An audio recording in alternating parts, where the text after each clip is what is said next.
თითქმის სამდღიანი პროტესტის შემდგომ დღეს პირველად მივიდნენ აჭარის მთავრობის წარმომადგენლები იმ ადამიანებთან, რომლებიც უკვე 3 დღეა დღე-ღამის განმავლობაში იმყოფებიან სწორედ იმ საცხოვრებელი კომპლექსის მიმდებარე ტერიტორიაზე, სადაც ისინი ითხოვენ შესახლებას. დღეს პირველი, ვინც აქციის მონაწილეებთან გამოჩნდა, იყო აჭარის მთავრობის ჯანდაცვის მინისტრი, რომელმაც გასცა პირობა, რომ მათი მოთხოვნები დაკმაყოფილდებოდა, თუმცა ამ დრომდე უცნობია თუ რა ვადა დასჭირდება არალეგიტიმურ მთავრობას იმისათვის, რომ უსახკაროები შეზღუდული შესაძლებლობის მქონე პირები საცხოვრებელი ფართებით უზრუნველყოს.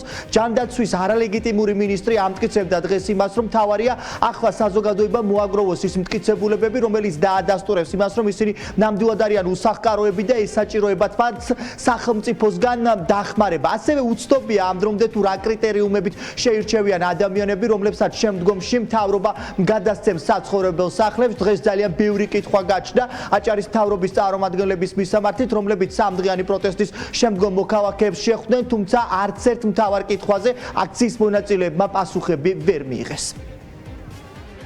ქუჩაში ვარ, სკამიჩი ვარ, ხეგავს საჭმელი არა, სასმელი სახლი არა, კარი არა, შვილი არა, ძირი არა, უპატრონოთ ხალი რა. ვითხოვ რომ დამეხმაროთ. გაითვალისწინოთ ეს, რომ მეც ერთი ოთახი მაინც ერთხელ მიშვილოთ. ნათუმელი ადამიანი 28 წელია ცხოვრობ ნაქირეებში, რომელიც არანაირ ძერ განცხადებებს ყველაფერი, მაგრამ ყოველთვის ჩემთვის ვარი მოდის. ხმახების რაიონიდან ვარ, მეწყერ ზონაში. მაგ ნაქირეებში ვარ, ხელვაჩავრზე ვიხდი, მყავს 2 ბაღანა და ქმარი. სადმე ვერ მუშაობთ. ხომ შემიძლიათ დამეხმაროთ? შეგიძლიათ. მეც მაგალითად. აქ მოვედით უსახკარობით. არა გვაქვს არაფერი, არც მიწა, არც სახლი, არც არაფერი არა.